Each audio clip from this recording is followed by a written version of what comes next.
Hey everybody, welcome to the Luthiers Podcast. I'm Paul Rhoney. And I'm Jason Rodgers. It's another new week. It's the post-NAMM week. How about that? Like, NAMM was pretty exciting, I think, for a lot of people.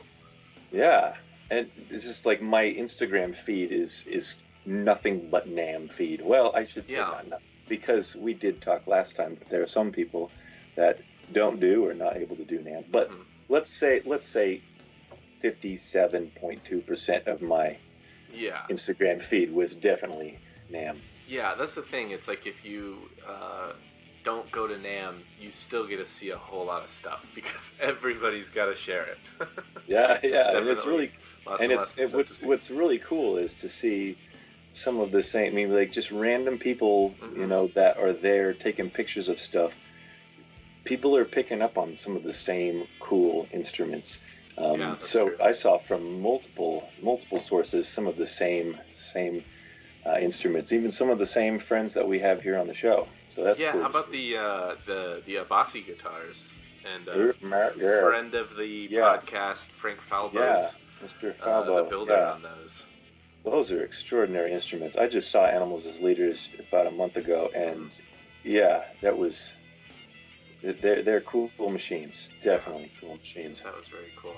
I'm definitely looking forward to see more of like what they do with that. And it's so cool to see, you know, I mean, Abasi is such just a huge star. Like that guy is, everybody in the guitar industry knows him, and it's so cool that he went with, you know, somebody that we all admire and respect, like Frank Falbo, like a guy that, you know, more than capable of doing it, but you know, he's not a big shop. He doesn't crank out, you know, 100 guitars a month. You know, like, you know, he's just a builder. You know, but it's so cool to see that, you know, he's doing it. Like, like our guy. You know, one of us.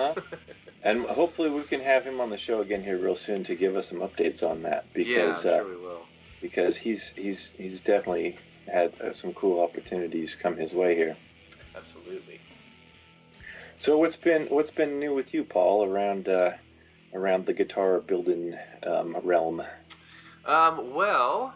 Things have been slow for me. Just getting the new shop space set up. You know, Danger Brand Guitar is coming, but you know, we're still in very early stages on it. So it's like you know, it's just gonna take some time. But you know, I've wanted to develop this kind of custom pickup cover thing. This is one of the things. So Danger Brand is not really like a production guitar company. It's very much like a custom guitar company, and it's really kind of a big part of the idea behind it just being that it's like this outlet for me to kind of experiment and go a little nutty with design and just do what's going to be really, really cool.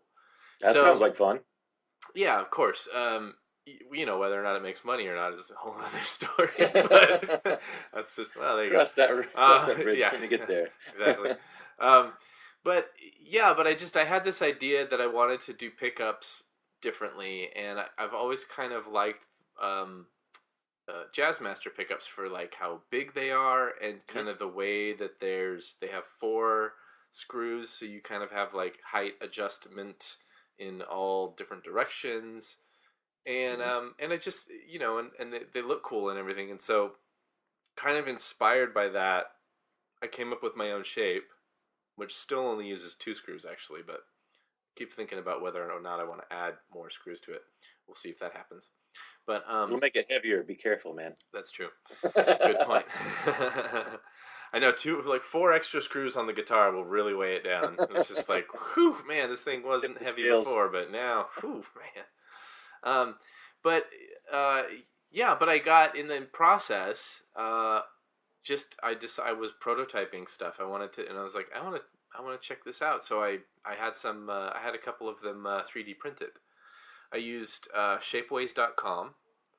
I don't know if you're familiar or if anybody of our listeners are familiar. I didn't know where you got that done. I thought it was somebody local that you just run into somewhere and you had them pump them out. Nope. No, Shapeways is a company that I think's been around for a pretty long time now. Kind of as soon as 3D printing started to gain, you know, major popularity, you know, they were one of the first, or maybe just one of the bigger companies that offered 3D printing on demand.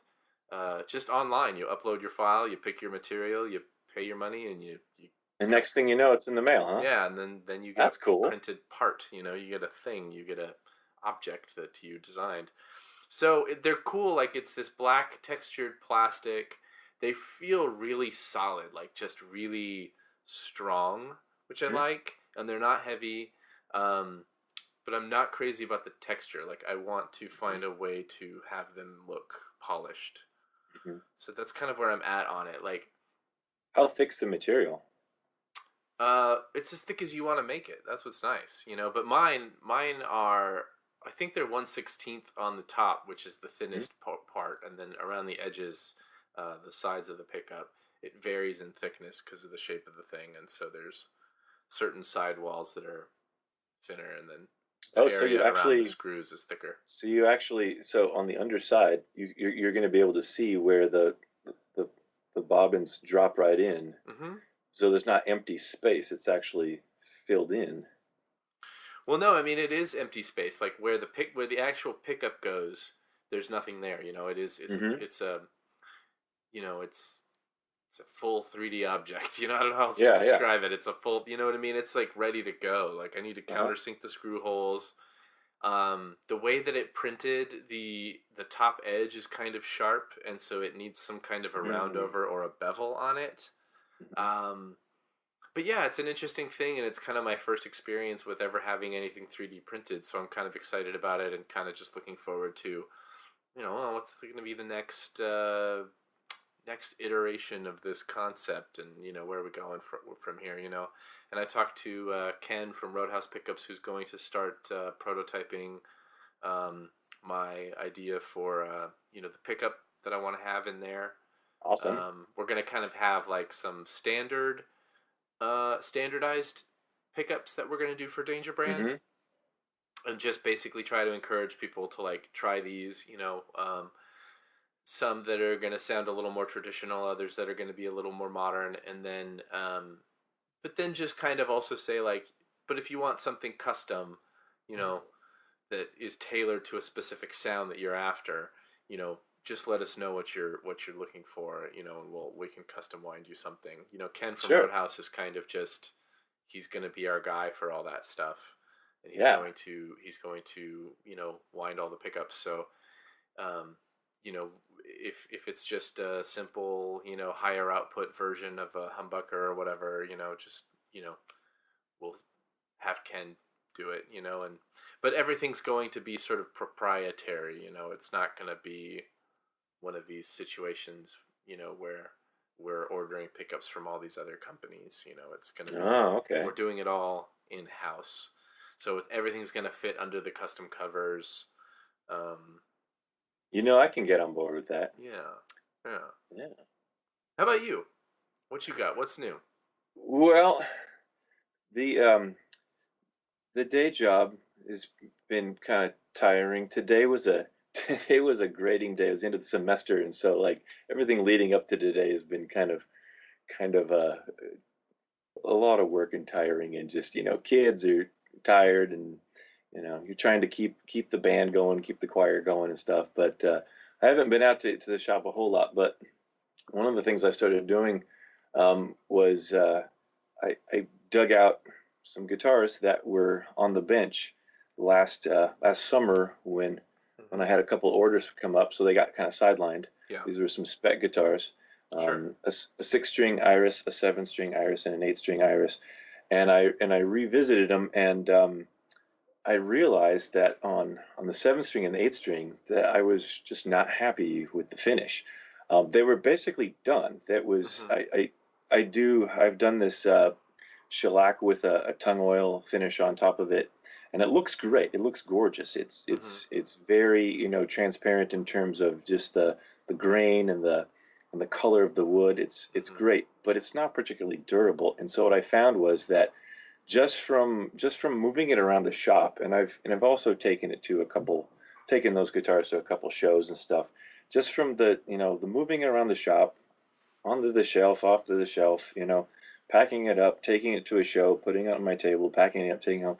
I got some scratches and some scuffs on the face, and these are some, yeah, and particularly like the 8 string. There's just this gorgeous, tasty walnut on there, and I was really disappointed by some of the scratches that got on there. So I'm just starting over. I took it all off, like and starting over just on the finish, or like you chuck the yeah, body and you're starting on the over finish. the whole Yeah, thing. no, I'm not gonna check the body.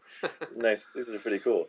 No, just so I sanded back to wood, and I'm gonna get these 2 guitars kind of like ready to go, um, and then I'm gonna spray the general finishes, waterborne, either the high performance or the Enduravar. I've been meaning to try out the Enduravar. I've been hearing some good things from friends.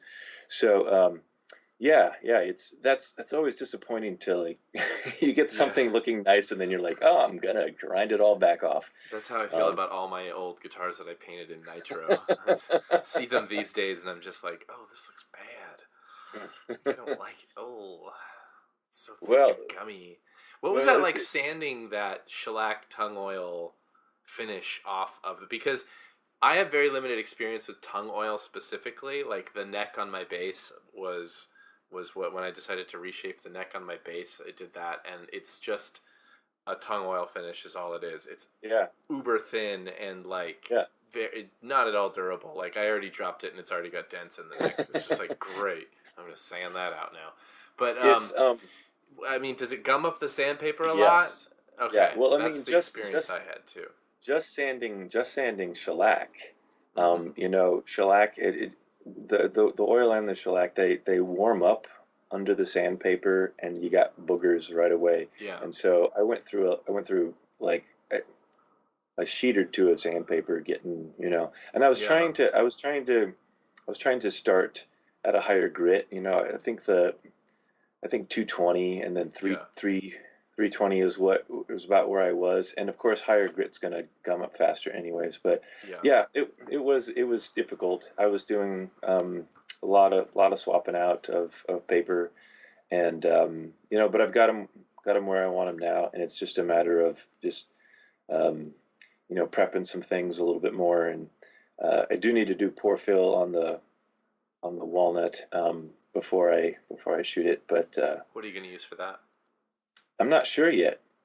You've given me some tips on that. Yeah. Well, I have some one? Too if you need to borrow it. I might. You can come over and pick up some grain filler.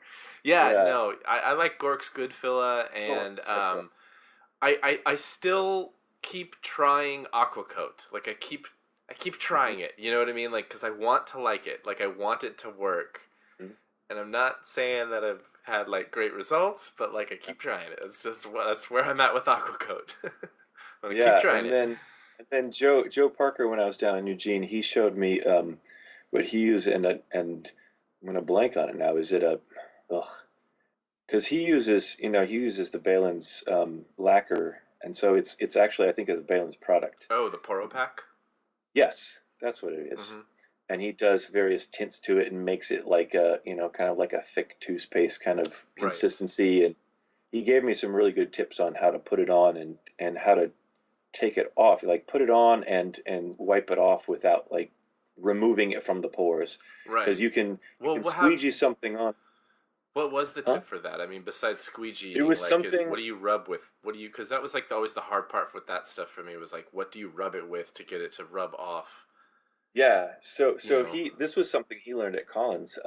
It was you put it on with just kind of trowel it on with a folded paper towel, and then when you wipe it off, every wipe is with a clean little side of the paper towel. So you take the paper towel, you fold it up, you do a wipe, you fold it over to a clean side, you do a wipe, and it's just this sort of just brushing, where you're not allowing the stickiness, the gooiness of the stuff that's on your pad to pull the stuff out of the pores. So you end up having to go back, and at the same time you're also leaving a very, very thin layer on the top, so that you don't have to sand the pour filler off. Interesting. Yeah, because over sanding the top leads to, you're screwing up your contours and stuff like that, or you're taking off the nice fine edges that you get on the edge of your bevel or something like that. Yeah, well, or in so many cases, like there's guys that want to do those dog hair finishes, the TV whites, TV yellows, and those cool finishes. Or try that. That's so cool. You've seen like Doug Cower does those amazing finishes where he'll do like a black, but then he'll do like a blue grain filler or something, which is just amazing. I know he uses the Balin Poro Pack for that. He tints it blue. I'm not sure how he's doing his wiping off, / sanding, like what his process is for that. Isn't that process though? Isn't it? There's like something called pickling or something like that. Is that what it's called? That's new. I've never heard. What's that called? What is that? I think that's the traditional woodworking, technique description, where it's like you put your main color down first, and then you put the white or whatever it is after the main color. It's so the grain is open, and then you go in. I might be wrong. I thought that was how it worked. I've never heard the word pickling before, but that is interesting. That might be something else. Curious to know about that. So it's kind of like, how do you do grain filler, without sanding, basically? Because being able to rub it off is like so much nicer than having to sand it. And that's why I like the Gork's Good Filler. It's a water-based product, so you just use a mildly damp paper towel, and you can wipe most of it off that way. So that's, you know what I mean? So you can, and then you keep most of it in the pores, and you wipe with that damp paper towel. But another thing that I've seen people do, I saw this done for a TV finish, like a TV black dog hair finish. And I don't really know that it would make a good grain filler, but it kind of looked like it would. Was General Finishes makes this glazing stuff. Oh, yeah. Do you know what I'm talking about? Yes, I do. Yeah. And it's like I want to say it's like for people to do fence posts or like, it's for home projects. The general website have so many cool things, and the way that they layer things with like the milk and the chalk paints on top of each other, it's sanded back, and then you glaze over that, and you put the pearlescent stuff on top of that. There's so many cool combinations. Yeah, so that glazing stuff. So I saw you could lacquer or urethane black, and then use the white glazing stuff to, wipe a crap ton of that stuff on there with a paper towel. And then you don't have to wait for it to dry, but you kind of wait for it to tack off, I guess. And then if you actually use a paper towel and naphtha, it rubs most of it off, but it leaves some in the grain. And it makes a very, very clean, very, very cool looking dog hair finish. Like, it works really, really nicely. But I wonder if you could do that with the Balin Poro Pack, because I have a feeling they're probably, I know Poro Pack is oil-based, and I think that the glaze must be oil-based too, because otherwise you could just wipe it with water and it would come off. But if you have to use naphtha, it's probably oil-based. So I'm betting that with the Balin Poro Pack, you could put that in there and then use naphtha on a paper towel to wipe it off. I want somebody to try that. Okay. If you've got time for an experiment, if somebody's got time, the challenge is out there. Somebody try it. Write us a letter. Email theluthurist@gmail.com and let us know if it worked. That's my theory. By the way, I just searched up pickling, and I'm totally full of shit. That's the thing. That's the thing. That's the thing where you put the steel wool in the vinegar, and it creates ferric acetate, which interacts with the tannins in the woods and artificially ages it. Oh, ooh, so that sounds brutal. Never mind. All right. Oh shit.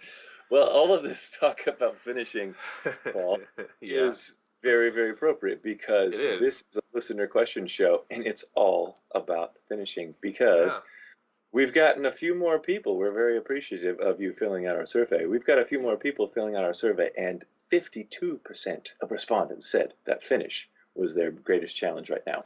Say what? Yeah. So we're going to get into that momentarily. Yeah, we are. Thanks everybody for taking the survey. If you haven't taken the survey yet, it's out there. It's in the wild. It's link in the podcast description. And, it's just us trying to sort of gauge our audience and see who we're shouting into the void at, and what they want to hear from us. So hopefully some more of you get some time to take the survey. So do that. Thank you for listening to the show, and here come those listener questions.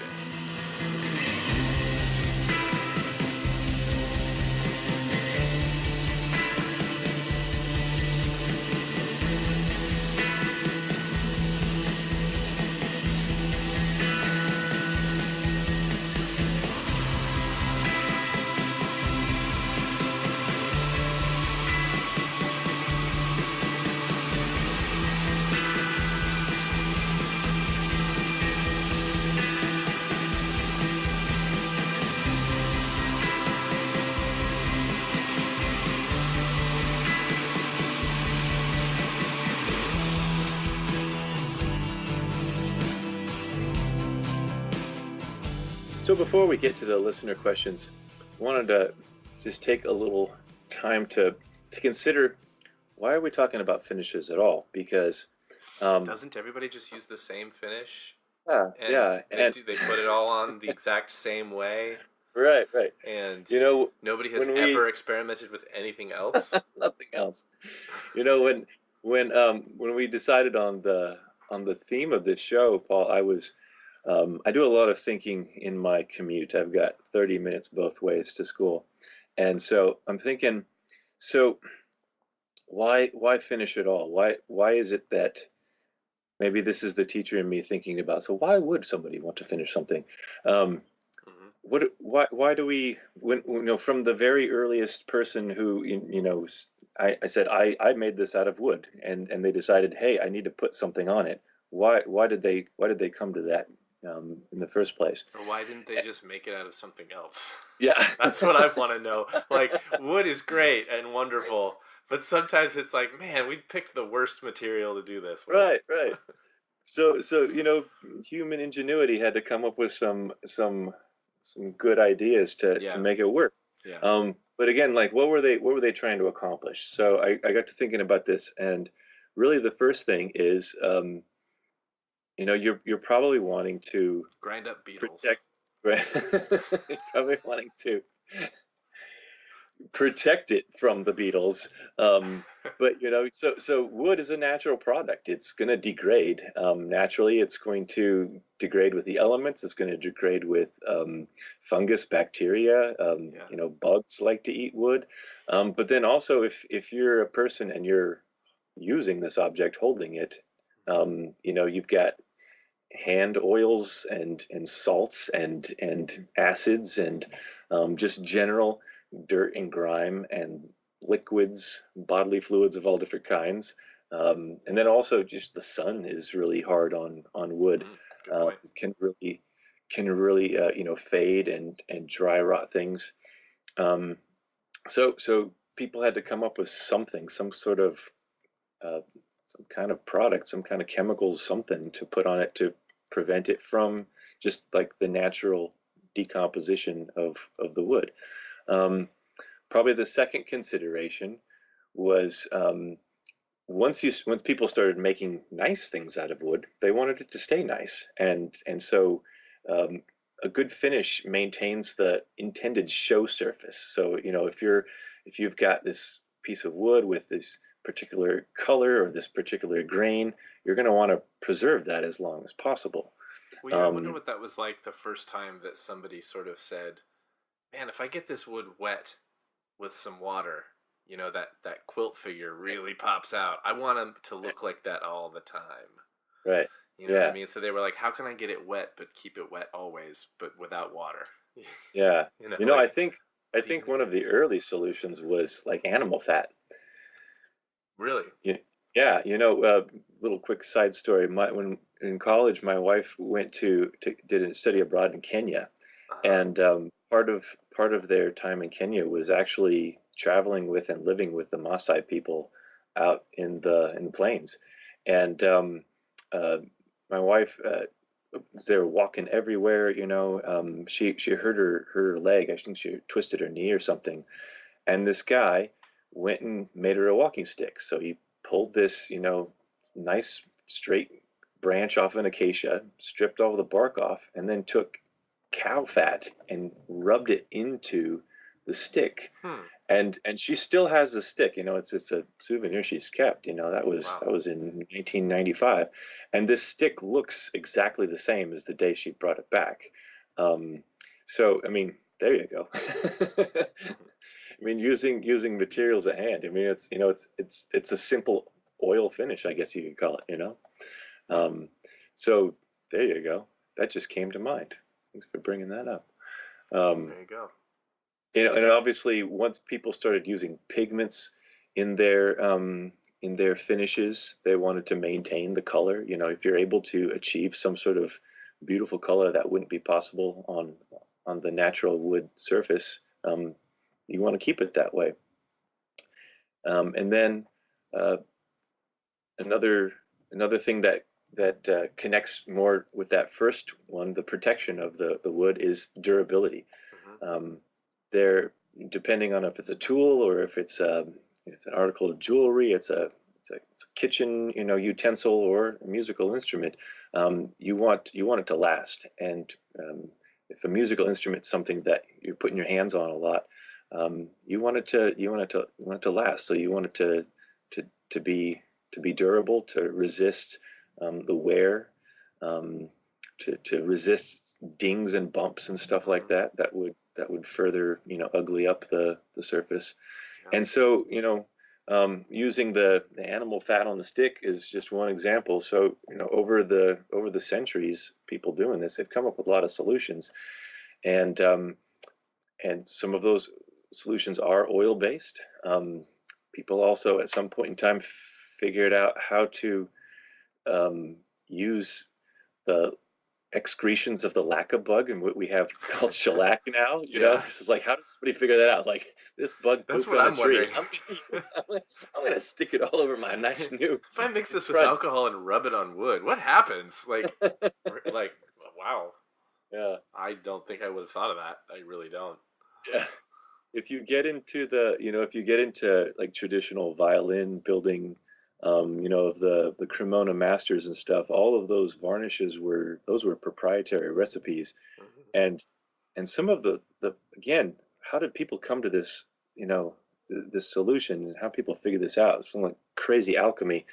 You know, making a varnish is, first of all, it's dangerous. Yeah. It's really not a good idea to do indoors, you know? It's something that you want to be careful of and not breathe too much, because it's some pretty serious, you know, volatile organic compounds. And then, of course, in the modern era, in the industrial area, we've got all sorts of, you know, petroleum-based and other synthetic-based finishes. But really, you know, how do you choose what's going to be best for your project? Yeah, definitely. And I think that, you know, I know for me anyway, with that durability question, I can take lots and lots and lots of damage to like the body of my guitar, and like an old beat up, worn in, you know, vintage guitar is like so great. But when you have dents in the neck like that, just that shaft of the neck where your hand is, you know, making contact. I don't like when there's bumps and dents in there. You know what I mean? It's like the one area that I'm picky about, and I'm just, you know what I mean? So it's like I want that ultra durable finish right there. You know, so that's just for me, and you know, I guess kind of just as an aside, but yeah, you make a lot of good points, and I think that when you're asking yourself this question of, you know, what finish do I want to use, and you're asking yourself about durability and stuff, I think maybe part of that kind of what comes in is like industry standards, and a little bit of, you know, what can I get away with the style of guitar that I'm building, right? Because it's accepted in the industry, and what would I be, you know, blazing new trail if I used that. You know, I mean, there's not a lot of help me with some examples. Like, what's a good example? Like classical guitar out with nitro finish. Yeah, that Right? you wouldn't. Yeah, you wouldn't do that. Yeah, Yeah, it's the weird, people right? would freak out. Yeah, it's like French polish or nothing. Yeah, You know, French that's polish or nothing. But then, you've probably got somebody out there right now that's putting a UV polyester finish on a guitar like that. Like, that could be happening too, right? yeah, So it's yeah, this very, yeah. like, interesting juxtaposition. Um, and, I think with your standard electric guitar, it runs the gamut, Hmm. but for some reason, Fender seems to just only really be able to do candy pastel and sunburst colors with high gloss finishes, and they probably aren't selling a whole bunch of anything else. Hmm. Whereas, like, our friend at Blackwater Guitars does almost exclusively, you know, open grain oil finishes, Hmm. Hmm. and nobody wants anything else from him. From him, Yeah, that's his look. You know what I mean? And like yeah, Harry Ormsby runs the gamut of like doing any kind of finish he wants, and right. everybody's gaga for it, and rightfully Yeah. so. And so it's this interesting question of like, what can I do and what can't I do? And what I think is really interesting that's happening now is, and we'll get to some of this because some of these listener questions that are coming up kind of, I think, are going to touch on some of this a little bit. But you've got guys like Millimetric and Shore, and what's the AKM Guitar Works, who are doing hand applied finishes like the milk Right. paint finishes, and Yeah. they're just bringing new things to the look. They're bringing new Hmm. things to the Hmm. industry and new aesthetics. Hmm. Like the Aristides, Hmm. that company. Um, they're not even painting wood, and but it's all like these like gloss finishes and everything, and they look like these just like fancy cars. And I think that it's cool that they're bringing new materials to the stage, Yeah, for sure. and then it's just everything in between. You know what I mean? And I Hmm. think that we're getting more and more acceptability of all of these things nowadays.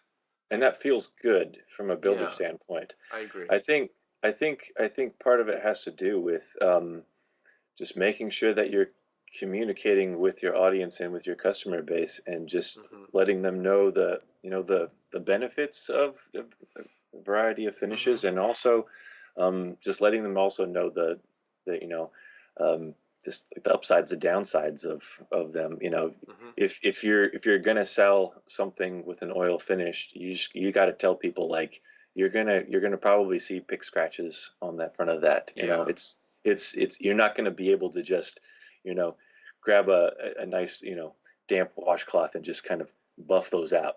Those. Yeah. So it's your own expectations, it's your customers' expectations. But when you come right down to those original kind of purposes for a finish, there's a lot of stuff that works.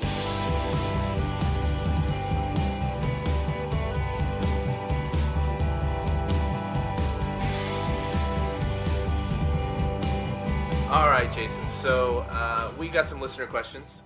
Yeah, we got some good questions We here. got them from a Very few different specific places. questions. Very Yeah. specific questions. Are Hmm. you ready? I am ready. Are you ready? I am ready. Would you like to Because play DJ and I ask shall. the questions with I your best shall. radio announcer voice? Troy Walker via email asks, "Hey guys, love the show, and I'm so stoked for it to be back. Do you have any tips for spraying paint in the winter? Also, do you have any tips for spraying a metallic, such as Pelham Blue? Thanks. I'm looking forward to the answers." Great questions, Troy. Very cool. Well, yeah, so spraying paint in the winter. I think, honestly, and this is not everybody's going to like hearing this, but the best advice is just figure out how to warm up the room. Warm it up. Warm up the room. If you can't warm up the room, you're in your garage and a space heater and, those toxic paint fumes is probably not a great idea. So if you're just stuck with a cold paint booth in the winter, or maybe you're spraying outside, there's a few things you can do. There's not a lot, but there's a few things you can do. One of them is to just warm the paint itself, warm the lacquer, warm what it is that you're spraying. You know, you can take, if it's like urethane or whatever, and it's a 2-part thing, don't mix it yet, but take those 2 parts and warm them up, you know, in their individual cans before you mix, before you throw it in the spray gun. But get yourself one of those hot plate things, you know, the little like tea kit warmer things, you know, with like a temperature control, and just keep it on real low, so where it's just a nice warm surface. You could do a double boiler too. Yeah, double boiler, great. But just warm up the paint, you know, if it's a single product where you don't require mixing, you can just warm that up by itself. Again, if you need to do any mixing, then warm them up separately. But once they're nice and warm, then you can go ahead and, you know, mix them or pour them in your gun and shoot them out while they're warm. That definitely does help with the like humidity issues. Sometimes you're stuck with it, you know, wait for a drier day. Also, there is blush remover for lacquers. I've definitely used the stuff, and it works. So if you embarrass it really good, it'll take care of that. Yeah. You just give it a real hard time.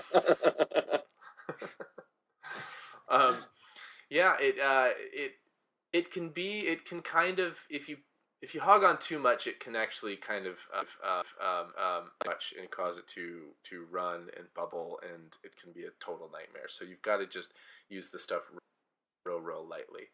But blush remover does work. It is great. Anything else to add to that, Jason, as far as the winter is concerned? I've not tried this.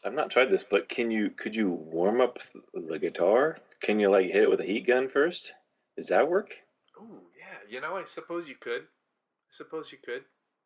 That would be tricky. I mean, just because heat gun plus guitar equals, you know, scorched wood at the worst case scenario, or like if you take it slow. But I mean, I suppose it could cause problems like bindings melting or something like that. Yeah, I mean, yeah, that's a tricky one. I mean, like your hair dryer, you know, so a blow dryer that's not the heat gun, you know, it's just you know, something like that, like a lower powered heat situation like that might work out. Okay. They're not interchangeable? They're not interchangeable. You know what I keep thinking? Total side tangent here. I keep thinking that they need to make those leaf blower things.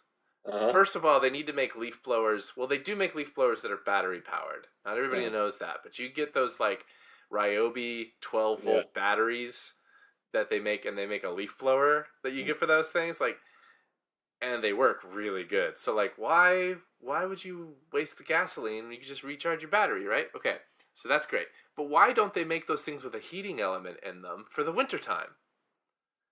That you could just heat blow the snow and ice off of your staircase. You know, since we live on the left coast here, we might need to throw this question to our northern friends, because I kind of feel like my wife's family's from Minnesota, and I think that there actually might be something like that.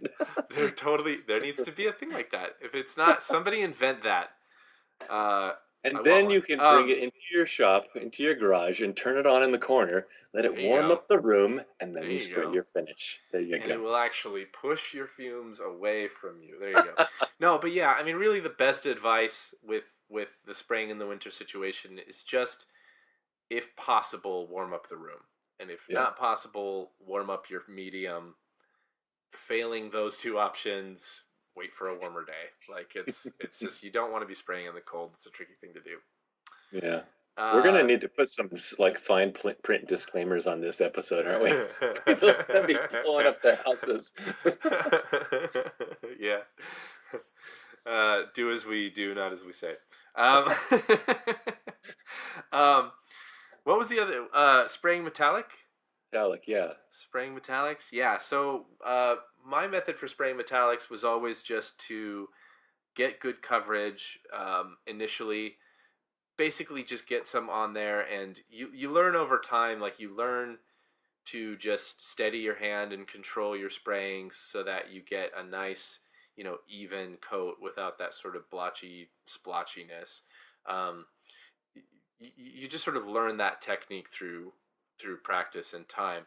But if you do have some unevenness in the finish, and the metallic is not laying flat, it's not all laying down uniformly and evenly, one thing you can do is wait, side note, actually, before I get to the little tip, first make sure that you're shaking it a lot. Shake your gun because you want all the sparkles between coats. Yeah, you just want it because those sparkles settle. So you just want to make sure that you, like, you're spraying a coat, or spraying a few lines across it, and then you're giving it a shake, and then you know what I mean, and then you're like, so just don't go long without shaking it. But then the tip, if you do get some of that splotchiness, what I like to do is to you can open up the fan of the gun a little bit bigger, and then pull back away from the body, away from the guitar that you're spraying.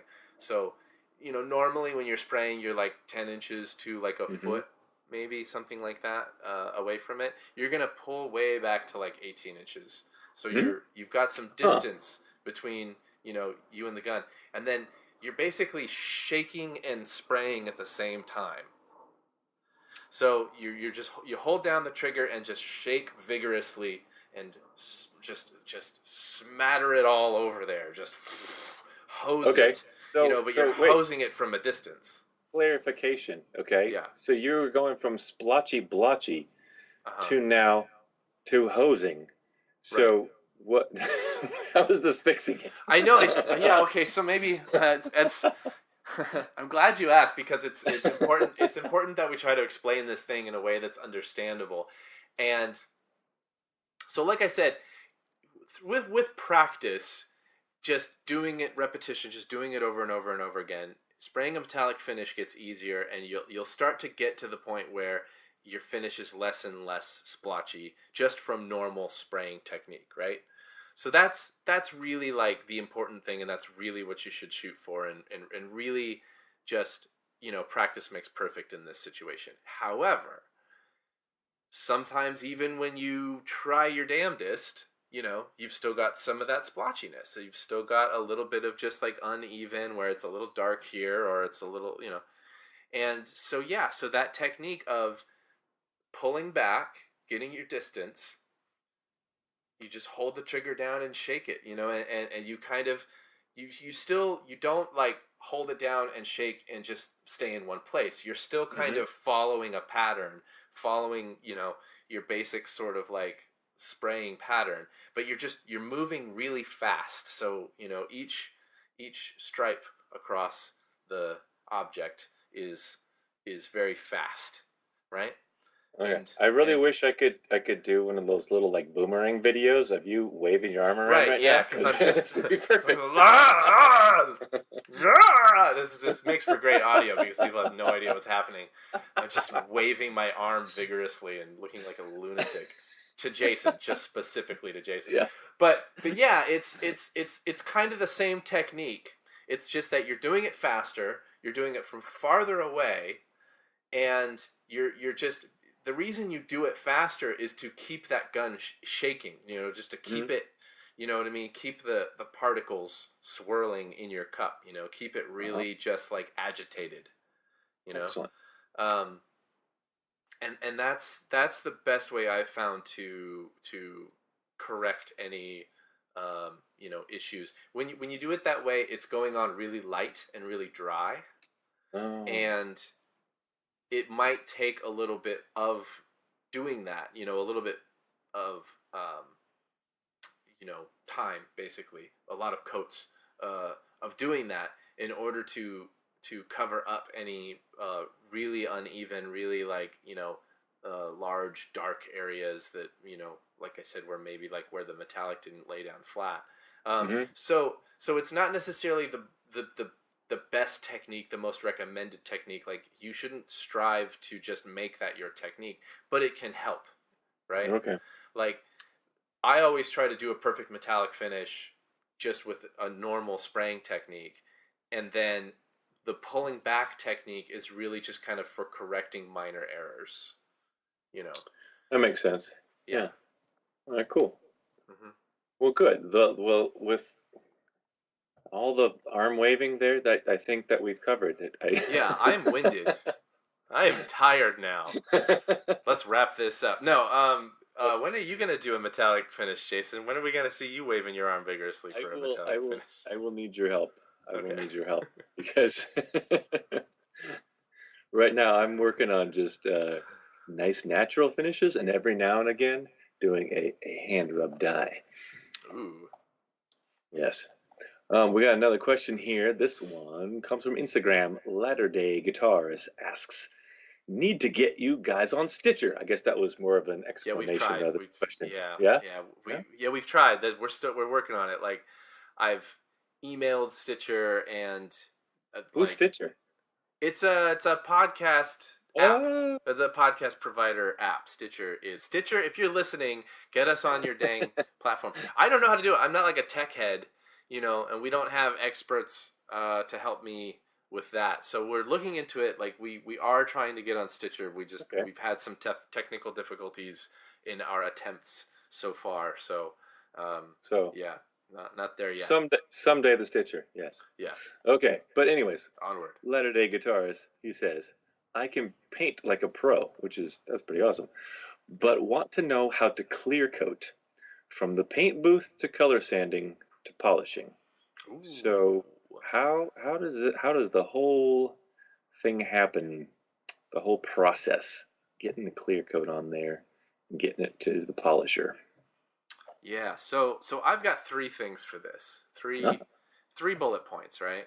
As far as spraying clear coat is concerned. One, it's not done till it's got to run. Mm-hmm. That's old school advice. Tips are always work better when they rhyme.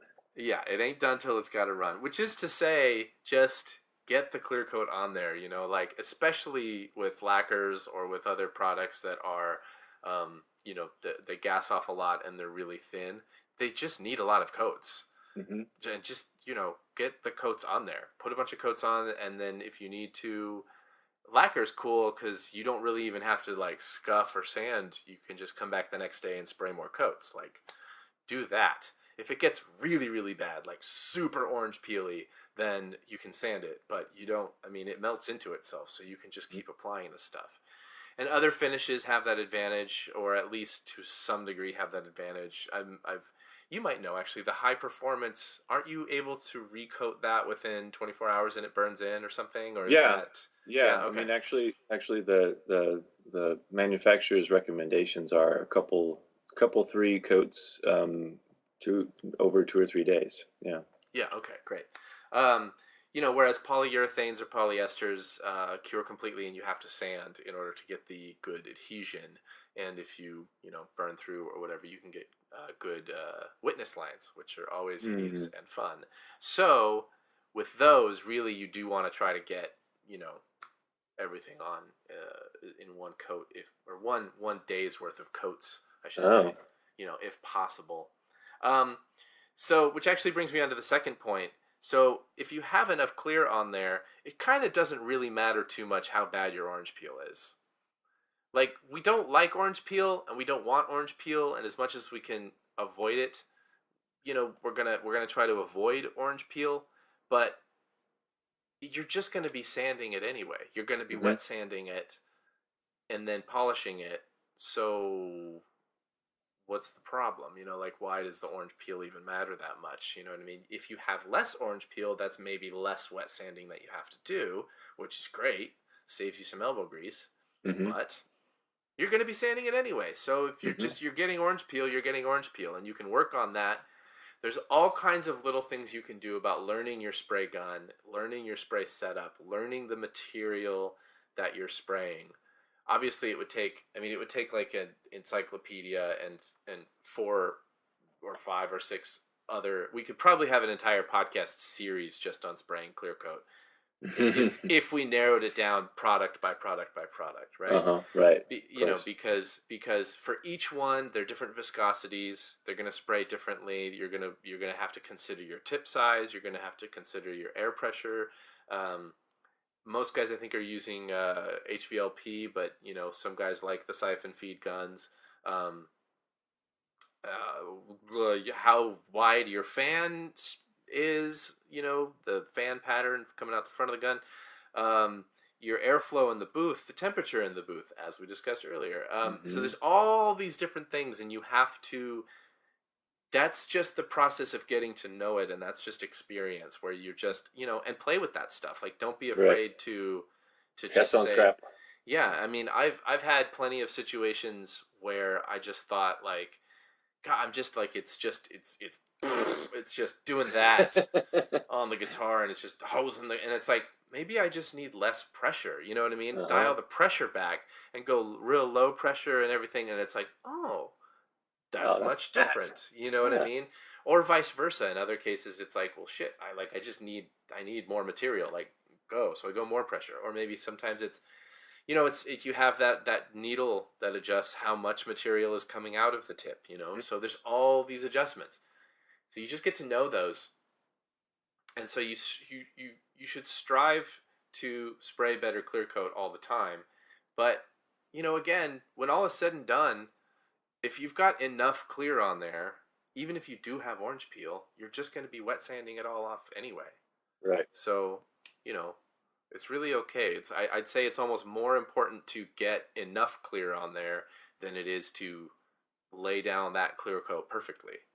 Right. I mean, you want to lay it down evenly. You obviously, you don't want to just like have heavy amounts of clear in one area and then, nothing on your edges. You do still want to lay it down evenly.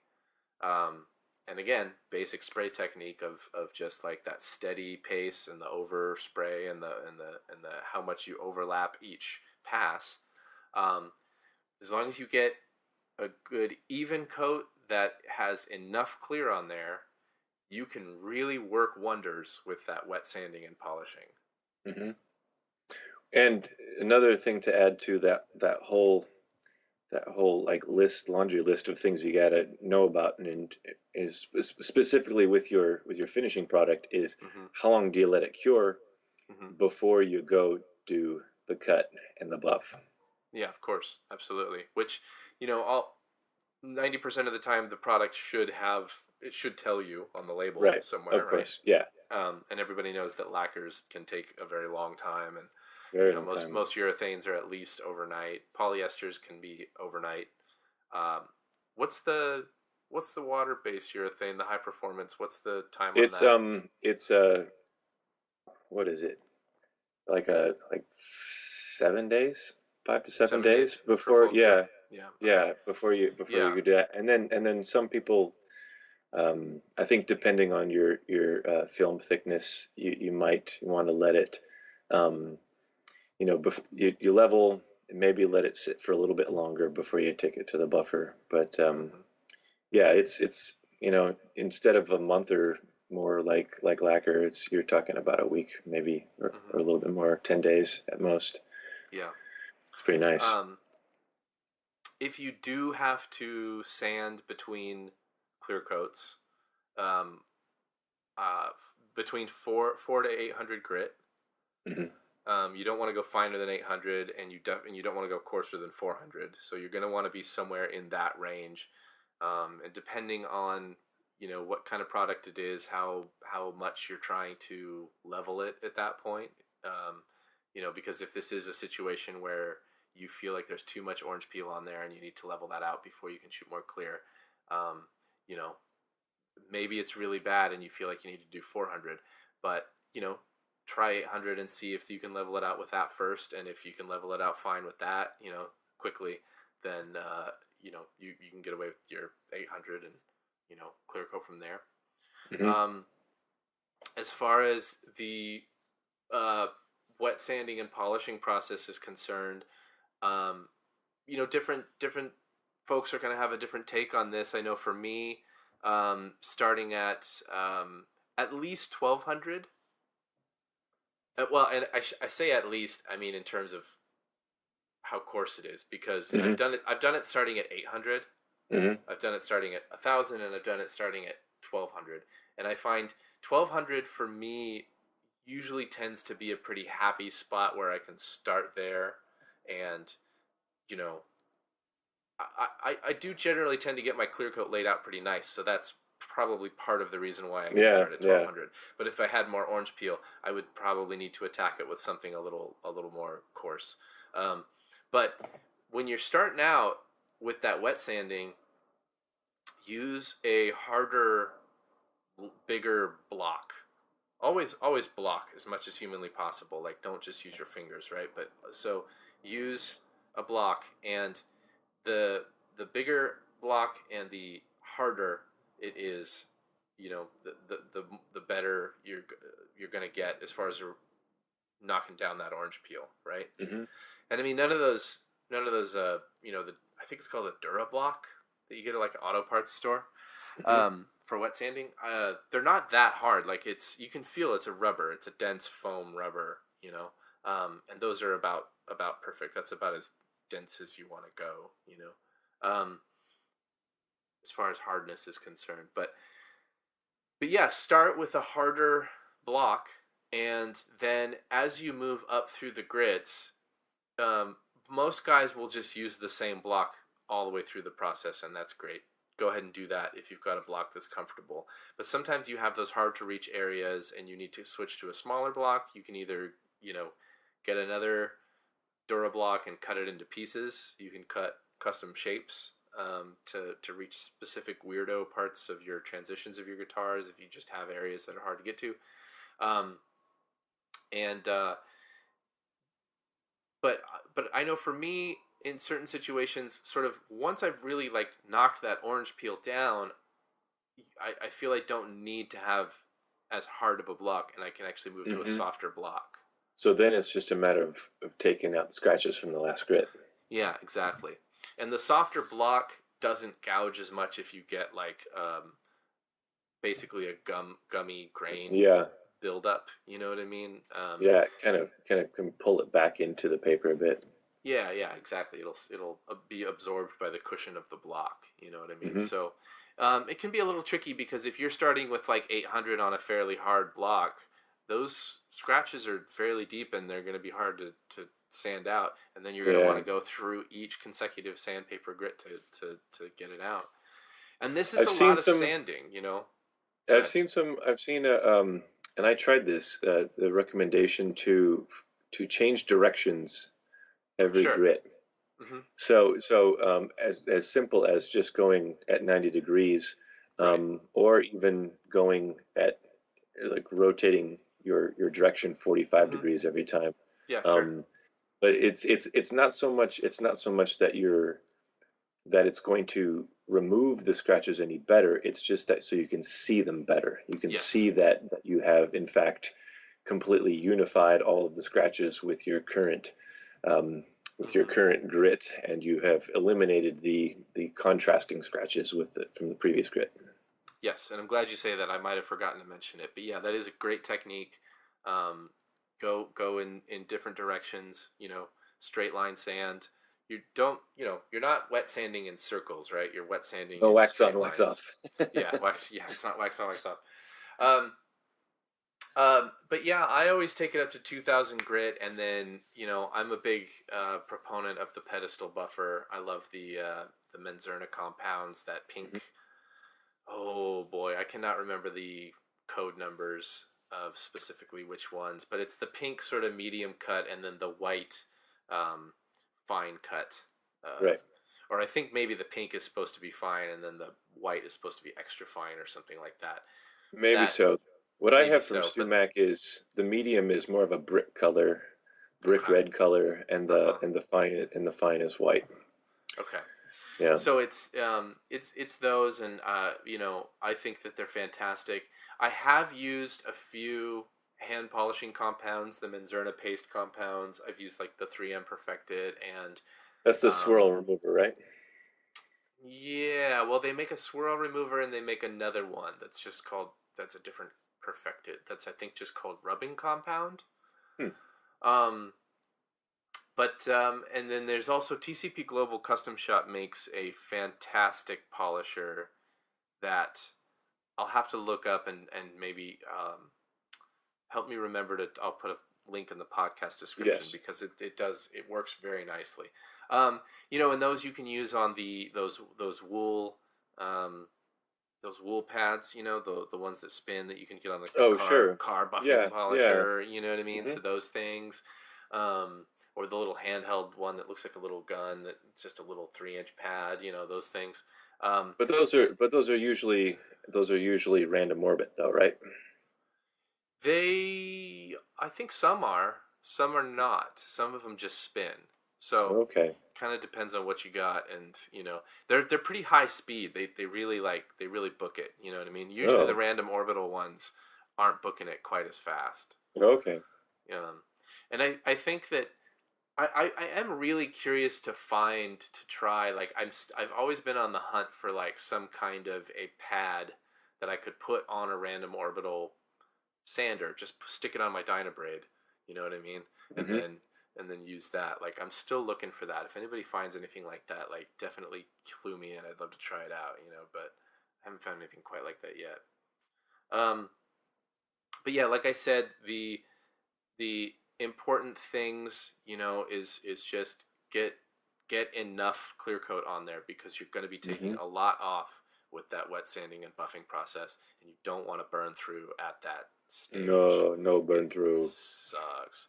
And then point number 3, which I did not get to yet. Point number 3, and this may be, again, one of those things that people just don't want to hear, but those expensive guns, those real pricey guns, the Iwatas, they're expensive for a reason, and the Sadas. I had a DeVilbiss Techna. They're expensive, but man, they are nice. They feel so good, and they just, like I said, you can get a good Clearcoat with a Harbor Freight gun. And how much orange peel you get is, not even necessarily the most important thing in the world. But man, with some of those expensive guns make it a lot easier to just dial it in and get just a smooth Clearcoat, where you can start your wet sanding, at like 1500 or something. Wow. And then you're, and just, save yourself that much time. Like, it's nice. It's real nice. But, so spend the money on a good gun if you want, you don't have to, but. I got a question, like about wet sanding. Sure. And the and what do you wet sand with, and how do you prep your surface?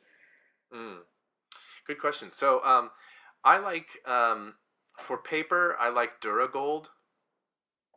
It's sort of a TCP Global house brand. I pretty much buy all my crap from TCP Global, like finishing stuff, almost all from TCP Global. But Duragold is sort of their house brand. It's a wet dry paper, and it's just cheap, but it's all aluminum oxide, and it all works super good. Like, it's just as good, if not better, than all of the Mirka or 3M wet dry papers that I've ever used, and it's cheaper. So good tip. That tends to be the paper that I use. I use water with a little bit of dish soap in it. Okay. And I change to fresh water with every grit. Oh, that's a really good tip. You want to dump all the bucket out and just start fresh. Clean everything off real good every time. Have like towels ready to sop up the wet mess. I always will soak thin CA glue into all of my edges and screw holes and bushing holes and everything, tuner holes, all over the entire guitar before I even sand it. This is like as it's fresh off the CNC machine, I wick a bunch of CA glue, like thin CA glue, into all of the holes, into everywhere that potentially could soak up water later. Yeah. Because I want to do everything I can to minimize that grain raising possibility, later in the process. And then, and if you soak it in that early, there's still so much just, 150, 220 grit, 150 to 220 to 320 or 400 or whatever sanding that you've got to do just to get it ready for paint, that any staining that you might get from the CA glue is just wiped off the face. So it looks natural again, it looks fine. So, but hopefully it seals the insides of those holes. Right. And then the other tip is when you are about to start that wet sanding process, there is this paste finishing wax that you can get. It's Minwax makes some, and what's the one that I have? It's called True Wood or something like that. Whatever, or True Wax. Is that what it is? True Wax? Anyway, something like that. But it's called paste finishing wax. But it's just this like thick wax that is, I think, sometimes meant for floors or sometimes meant for. I use Johnson's paste wax. Johnson's paste wax. Yeah, there you go. You know, it's just like this thick wax, right? And just cram that crap into the holes, like completely block and cover the entire hole, right? Not, you don't have to do that necessarily with your cavities. Like I'll do the thin CA glue thing on the cavities. Sometimes I'll take the paste finishing wax and just kind of rub it on the sidewalls of the cavities, just to kind of like try to, you know, help. Again, this is all just to help make sure that water doesn't get into the wood grain and raise the grain and crack my beautiful finish, right? So, yeah, cram that paste finishing wax into the holes. It takes just a minute or two to dry, and you can kind of use a microfiber cloth to just wipe off the excess off the top of the guitar, or even just leave it there and then sand it off with your first grit. It's not going to hurt anything if it gets picked up a little bit in your sandpaper. I've noticed it can kind of gunk up the sandpaper a little quicker. So there's a lot of it, Right, yeah, if there's a lot. So I'll try to wipe off as much as I can, but then if there's a little bit left over, it doesn't really, it's not too big of a deal. You might, maybe your first piece of sandpaper that you use, go through that piece pretty quick, but then the next piece, you should have probably gotten rid of all that wax by now. It'll be gone, you know, and then it's much easier.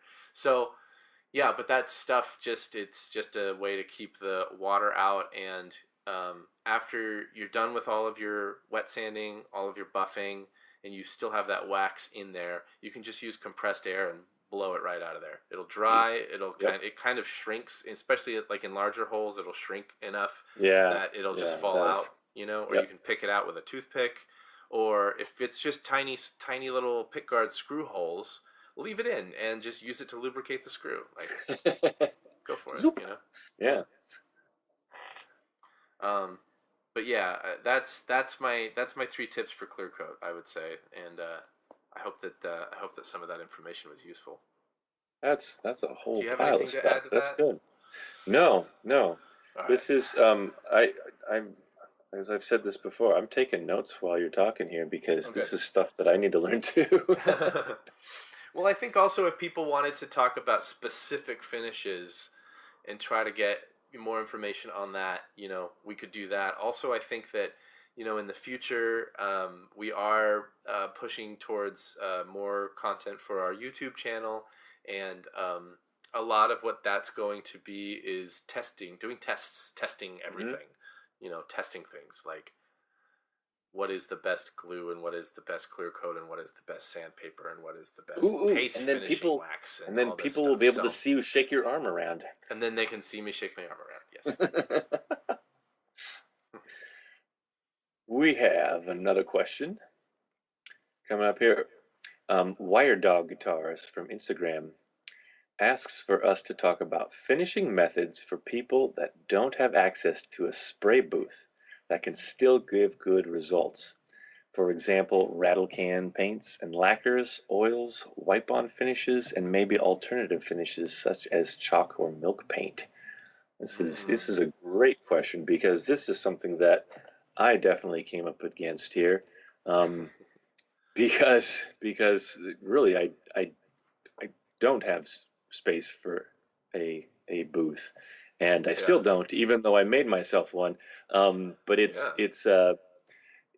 still not a booth that could handle anything, you know, with lacquers or anything highly flammable or something like that. So I definitely did. I have, and I still do really think about and research wipe-on finishes, and you can get good results. You know, I really still do love my shellac and tongue oil finish, and I'm using shellac, just the Zinsser seal coat that comes in a can, and I cut that to a slightly thinner cut, 1 pound cut or something like that, and I just wipe that on with a wadded up T-shirt, cut up piece of T-shirt. Just cover every surface with that, even the neck and the fretboard and everything. Sometimes you'll get some little areas where it kind of pooled and it dries a little bit thicker. So you can go over the entire instrument with 4/0 steel wool, or maybe some of the from the Aberlon, the really fine, 2500. What are they called? Like the Scotch-Brite type pads, Sure. Just to kind of knock everything down and even it out. Go back over it, with a damp cloth, let it dry, and then I go to my Ace Hardware and I get Formby's tongue oil, and it's just the eye gloss stuff. And again, just sort of like kind of like the French polish process, where you take a wadded up or a square folded up or balled up piece of T-shirt.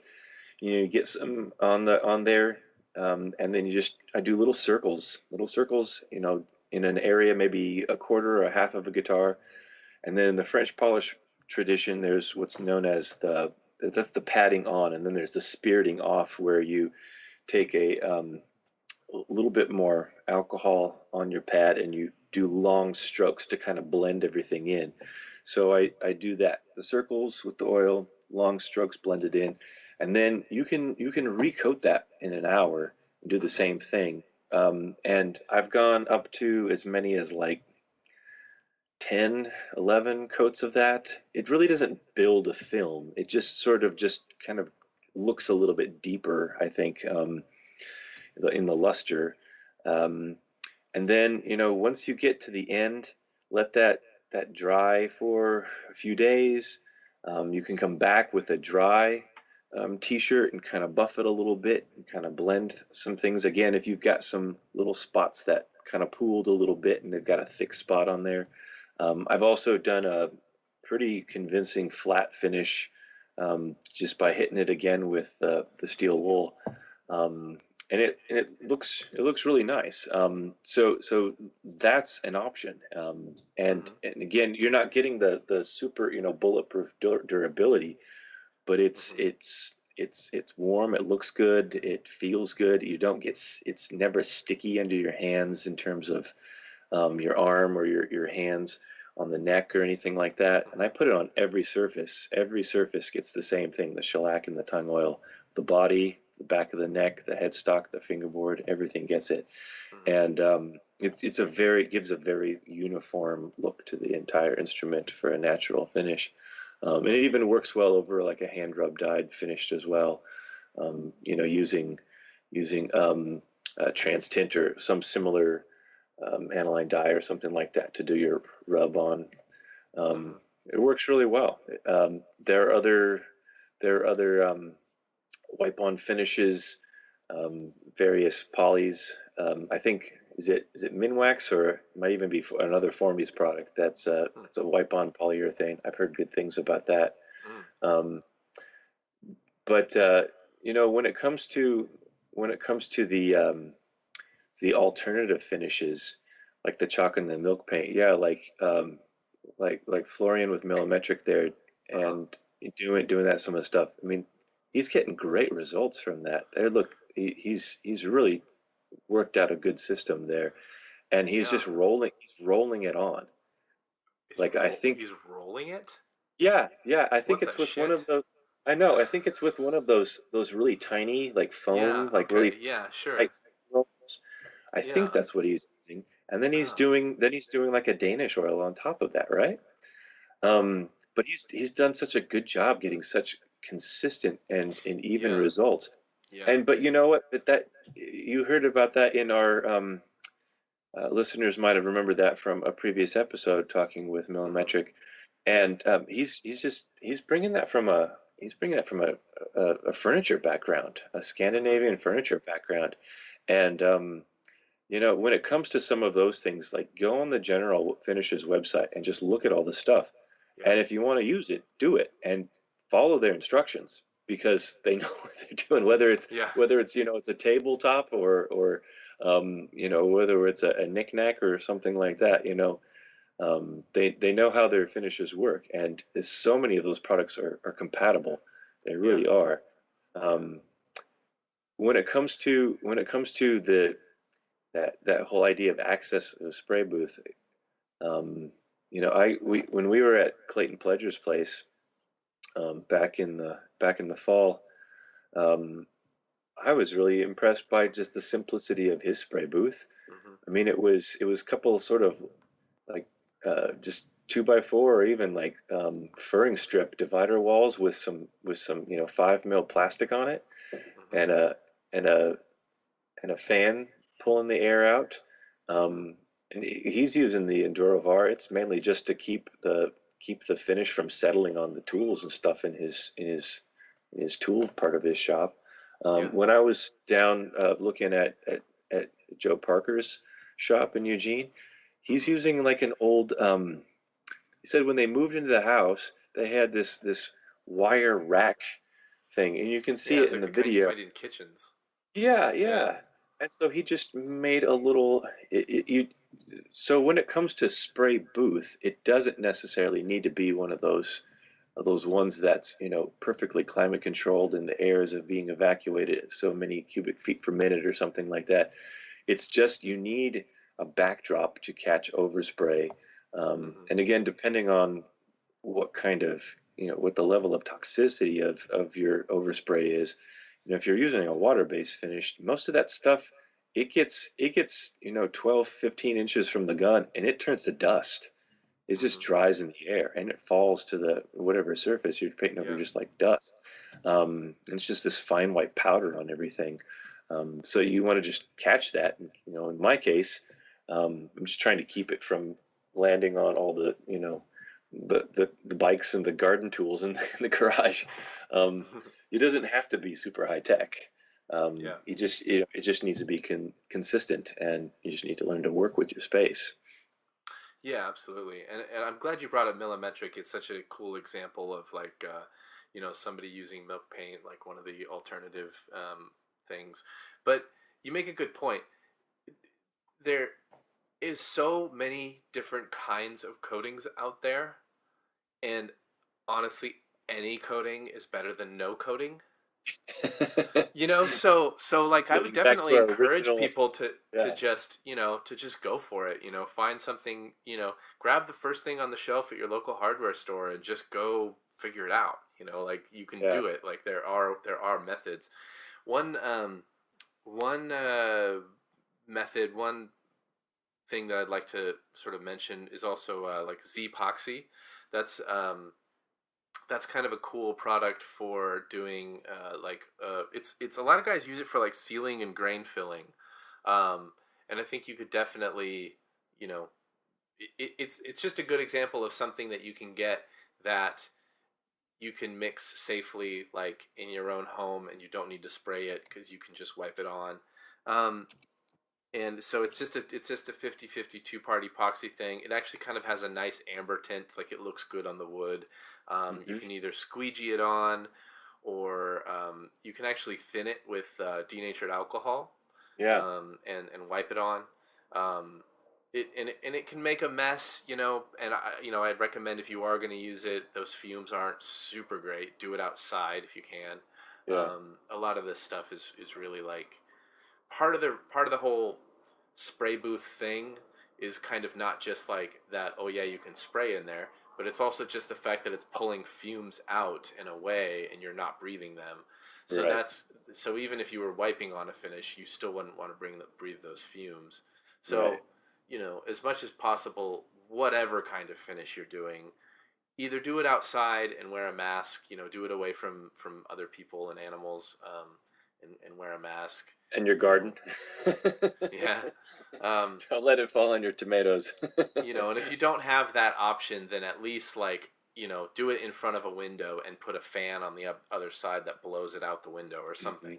Just try to protect yourself. Like finishing is dangerous, and it's not fun to, die an early death because you breathe too many of these fumes and or got brain damage from it or whatever. But Z-epoxy. get sensitized to something. That's another thing about working with things with chemicals is that if you breathe it too much, if it's on your skin too much, you get sensitized.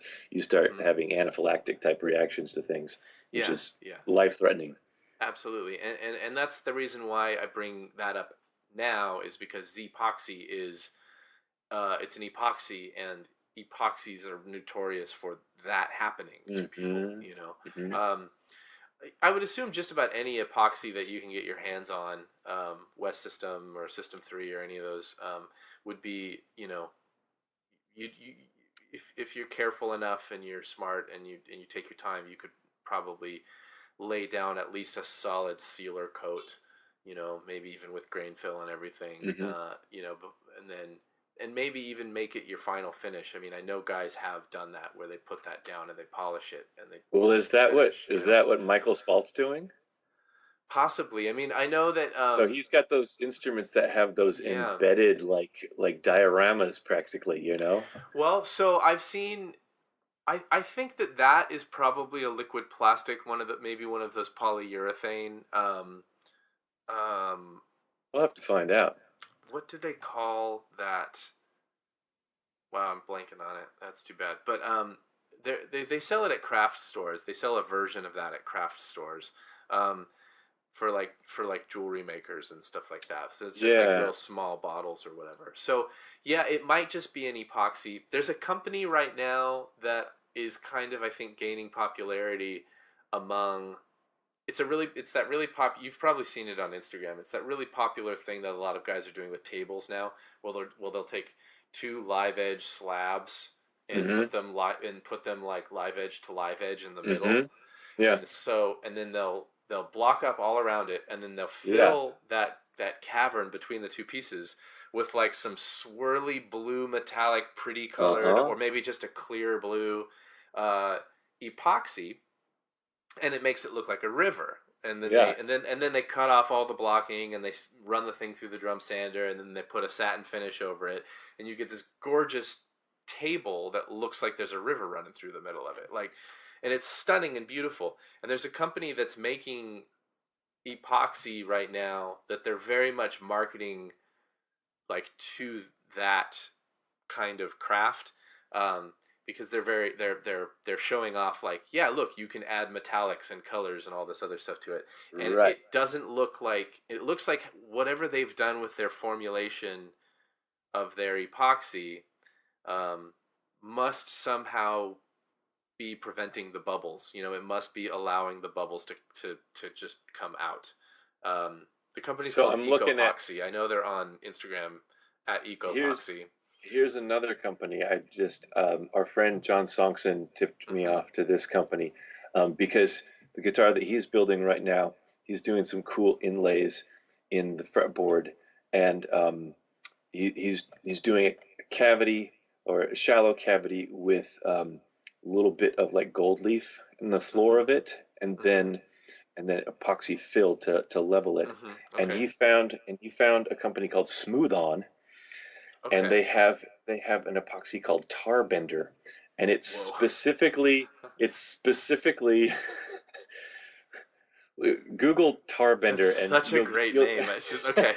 There's a joke that goes along with it. I think that's where it came from, because that's the first thing that pops up when you go and search it. There's a sort of slightly lewd joke, but Tar Bender, it's an epoxy. Okay. It's UV resistant. It's clear. You can encapsulate things. They also sell their own line of pigments and powders, and some of them are even fluorescent. So there's definitely some cool options for that kind of alternative finish. Cool. Yeah. Cool. Yeah. Absolutely. So there's epoxies, chalk paint. You've got your oils. And I definitely think that they're all very viable. I think that just, you know, if you're doing the oil finish, in my experience, which is pretty limited, I haven't done a lot of oil finishes, but my experience with oil finishes is just, it takes a lot of patience, because it's just a very, very thin finish. You just need to be willing to invest the time that it's going to take to put on, you know, however many coats you can get in a day, but you're probably going to have to go put more on the next day and just keep adding. And again, coming back to your expectations, it's like these things that we're talking about here, they're not going to give you that,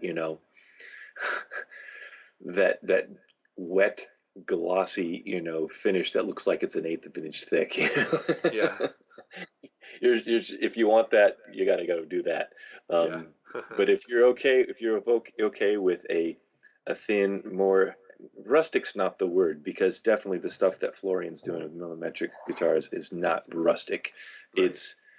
It's a different aesthetic. It's a different type of end product that is not perfectly flat, and you can be blinded by the reflection off of it. But it's definitely tactile. It's something that you want to hold and touch. It's definitely something you want to look at and explore how those particular contours accept the different finishes in different places. When you're talking about just putting it straight to wood, I mean, the wood is there. It's not buried. It's not floating underneath. It's not looking down into water. That's the wood right there. Mm-hmm. And again, it comes down to your desired end goal and your expectations. And if you're selling guitars, it comes down to communicating those goals and those expectations with your customers as well. Yeah. What, we got any more? We good? We have. I think. Yeah. I think that's. Yes.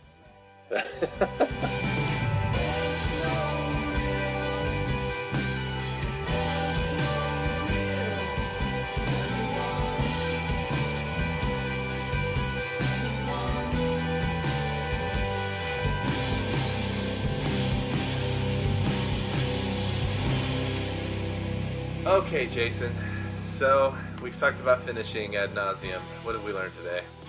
What have we learned today? I think our listeners are going to learn a lot, because you have some really excellent experience with spray and finishes, doing that, as we were talking about before, kind of that industry standard of